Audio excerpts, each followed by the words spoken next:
Hello, this is David Setford, Executive Director of Tacoma Art Museum. We hope you enjoy this special presentation.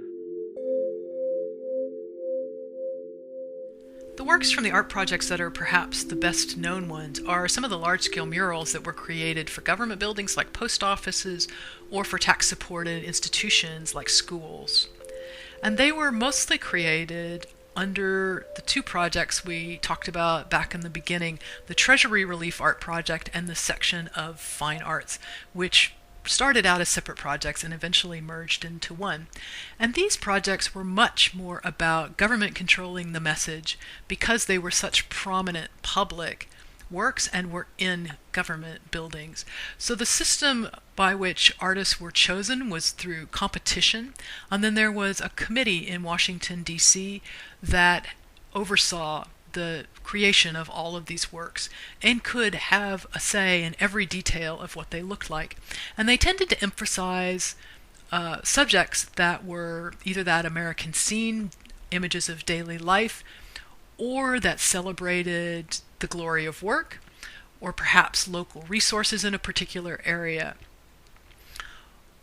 or that talked about America's past, usually pioneer scenes, often a sort of Hollywood version of them rather than realistic ones, but again, this idea of that past, American past. These murals were, of course, meant to stay in place. They're large scale, they're on the wall, they're architectural elements. But fortunately, the art projects, they painted most of these on canvas and then glued them to the wall rather than painting directly on the wall like true fresco. And so over the course of time, when buildings have had to have renovations or changes made, conservators have been able to remove some of these and stretch them like you would a regular canvas. And that makes them movable, and we were fortunate to be able to borrow a few to have in the exhibition. We're showing you here an image of a picture by Martina Gangle. This is a large mural, one of two halves of it, that are for Rose City Park School in Portland, Oregon. And it is one of those pioneer subjects. It's pioneers rafting down the Columbia River and setting up their small settlement in Oregon. There's also images, as I mentioned, of people at work at their daily jobs. This is an image from a mural that the artist Kenneth Callahan did for what was called then the Seattle Marine Hospital, which is now Pacific Tower. And the marine hospitals were meant specifically for those who worked in the maritime industry, whether for the government, like through the Navy, or whether it was commercial.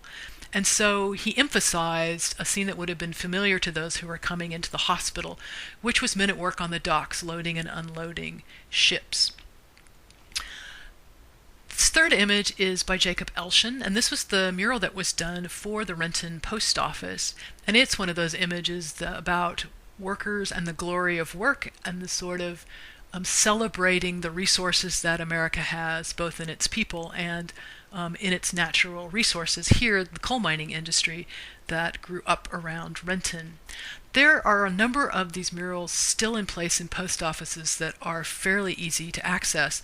Most of them are in the lobbies of post offices, so if a post office lobby is open, you can go in to see them, and you can find them throughout the Northwest. There's 39 of them in the 4 states that were part of the Northwest Art Projects. We've created an online resource that tells you where those are and which ones you can visit and when. We can share it with you. Thank you for watching this special presentation from Tacoma Art Museum. To learn more about the museum or learn about our membership program, please check our website.